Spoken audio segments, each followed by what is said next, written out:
দেখো, ডিম তো মোটামুটি সপ্তাহে একদিন সবার বাড়িতেই রান্না হয়, তবে দেখবে একঘেয়ে ডিম কষা বা কিছু ভালো লাগে না। তো চলো আজ একটা নতুন পদ্ধতি তোমাদের সাথে শেয়ার করি।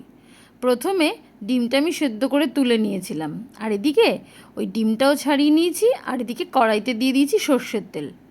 সর্ষের তেলের মধ্যে প্রথমে একটু ফোড়ন দেবে, সব গোটা গরম মশলা দেবে, আর একটু দেবে হচ্ছে গোলমরিচ আর জিরে, ওই সামান্য পরিমাণ দিয়ে ফোড়নটাকে একটু ভালো করে গরম হতে দেবে। আর তারপরে না এর মধ্যে দিয়ে দেবে টুকরো করে কেটে রাখা পেঁয়াজ। দেখো, পেঁয়াজটা কিন্তু আমি একদমই কুচি কুচি বা সেই খুব মিহি এরকম কিছু করিনি, ওই কোনো রকম কেটে কড়াইয়ের মধ্যে দিয়ে দিয়েছি। তোমরা এরকম করলেও পারো, এতে করে পেঁয়াজটা নরমও ঠিক হয়ে যাবে, আর রান্নাটা করতে এমন কোনো অসুবিধা হবে না। আর তারপরে কিছু কাঁচা লঙ্কা, রসুন, সেটাও কিন্তু আমি এই তেলের মধ্যেই দেব।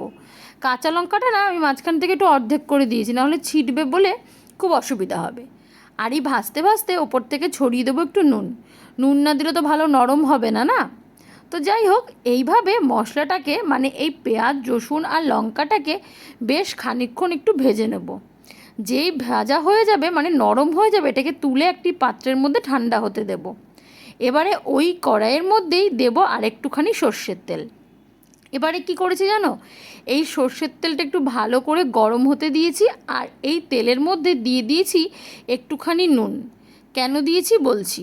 আসলে নুনটা যদি দেওয়া হয় তাহলে না এবারে যখন আমি ডিমগুলো দেব, ডিমটা না একদম লেগে ওই ছাল চামড়া ওঠার মতো হয়ে যাবে না, খুব সহজে ভাজাটা হয়ে যাবে। এবারে একে একে সমস্ত ডিমগুলো এর মধ্যে ছেড়ে দিয়েছি। তোমরা না ডিমগুলোর মধ্যে একটা ছোট ছোট কাট লাগিয়ে দিও, তাহলে ডিমের মধ্যে মশলাটা ঢুকবে আর এই ভাজার সময় নুনটা ঢুকবে, বেশ ভালো লাগবে।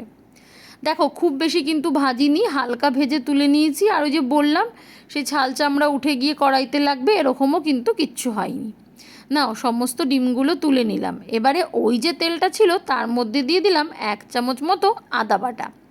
এই আদা বাটাটা দিয়ে ভালো করে নাড়াচাড়া করে নেব। আদার গন্ধটা এদিকে যাক, আর ওদিকে মিক্সিতে ওই যে ঠান্ডা করতে দিয়েছিলাম পেঁয়াজ, রসুন, লঙ্কা, সেটাকে ঘুরিয়ে নিয়েছি। কোনো রকম জল কিন্তু ব্যবহার করবে না, দেখবে ওটা এমনি এরকম একটা পেস্ট হয়ে যাবে। ব্যাস, আর কি, এইভাবে পেস্টটাকে পুরো মিক্সির থেকে তুলে নিয়ে কড়াইতে ট্রান্সফার করে দিয়েছিলাম। জানো তো, এই রান্নাটা খেতে যেমন ভালো লাগে, গন্ধটাও এত সুন্দর হয় না।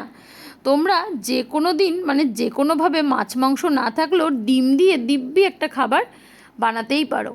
আর কি দিয়েছি জানো, এখানে দিয়েছি সামান্য একটু জায়ফল জয়িত্রী গুঁড়ো, দিয়েছি ধনের গুঁড়ো আর জিরের গুঁড়ো, আর দেবো স্বাদ মতো নুন।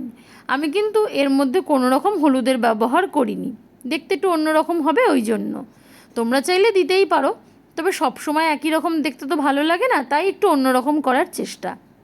এবারে খানিকটা দই এখানে ভালো করে আমি ফেটিয়ে রেখেছিলাম, ওই দইটা কিন্তু এর মধ্যে দিয়ে দেবো।